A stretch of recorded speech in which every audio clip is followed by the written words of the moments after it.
Hi అండి, అందరూ నమస్కారం అండి. టీడీపీ పార్టీ పార్లమెంట్ సభ్యులు పుట్ట మహేష్ గారు వారి స్నేహితుల కలయిక నడుమ తెలంగాణలో ఒక పార్టీ ఏర్పాటు చేసుకోవడం జరిగింది. ఆ పార్టీలో అనుకోకుండా అనూహ్యంగా డ్రగ్స్ అనేది కలకలం రేగింది. అయినప్పటికీ కూడా పుట్ట మహేష్ డ్రగ్స్ సేవించి ఉంటారు, ఆయనకి టెస్టులు చేస్తే పాజిటివ్ వచ్చిందని చెప్పేసి ఆరోపణలు అభియోగాలు మాత్రమే, ఇంకా కన్ఫర్మేషన్ అయితే కాలేదు. అయినప్పటికీ కూడా వైసీపీ పార్టీ చాలా చక్కగా చాలా బాగా ట్రోల్ చేసింది.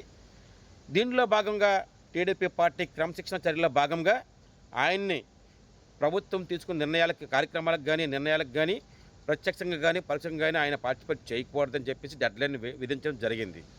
అక్కడ తాగకుండా టీడీపీ పార్టీ రాష్ట్ర అధ్యక్షులు పల్లా శ్రీనివాసరావు గారు పుట్ట మహేష్ గారికి షోకాజ్ నోటీస్ కూడా ఇవ్వడం జరిగింది. ఆయన్ని వివరణ కూడా కోరడం జరిగింది. ఇది టీడీపీ పార్టీ నాయకులు కానీ కార్యకర్తలు కానీ తప్పు చేస్తే టీడీపీ పార్టీ తీసుకునే క్రమశిక్షణ చర్యలో భాగంగా అంటే ఈ విధంగా ఉంటుంది పనిష్మెంట్ అనమాట.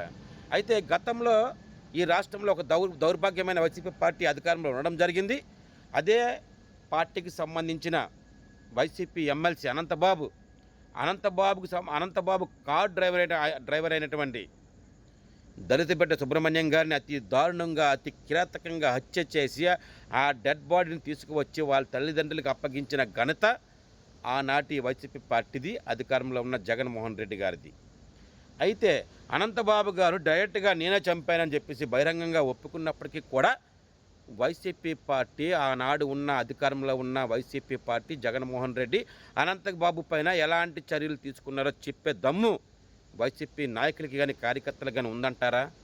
అరే మీరు సిగ్గు లేదురా మీరు ట్రోల్ చేయడానికి పుట్ట మహేష్ గారిని?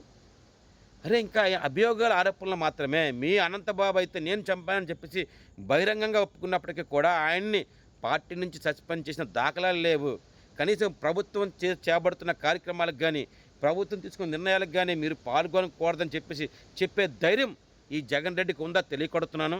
అక్కడ తాగకుండా ఒక ముఖ్యమంత్రి హోదాలో ఉన్న జగన్ రెడ్డి ఒక హంతకుని తీసుకొచ్చి స్టేజ్ పైన పక్కన కూర్చోబెట్టుకొని ప్రభుత్వ కార్యక్రమాలకి ప్రభుత్వ నిర్ణయాలకి పక్కన కూర్చోబెడుతూ ఆయన పక్కన తిప్పుకుంటూ సాగనప్పుకుంటూ జరిగిందే. తప్పు చేసిన వాడికి వైసీపీ పార్టీ అందలం ఎక్కించుకుంటుంది. అదే తప్పు టీడీపీ పార్టీలో జరిగితే శిక్ష వేసి పనిష్మెంట్ ఇచ్చి ఇంట్లో కూర్చోబెడుతుంది. చూసారా ఎంత తేడా ఉందో టీడీపీ పార్టీకి వైసీపీ పార్టీకి? మీరా వైసీపీ 5 రూపాయలకి కూలీగా పనిచేసే మీర్రా మా నాయకులను ట్రోల్ చేస్తారు? సిగ్గు లేదురా మీకు? జై హింద్.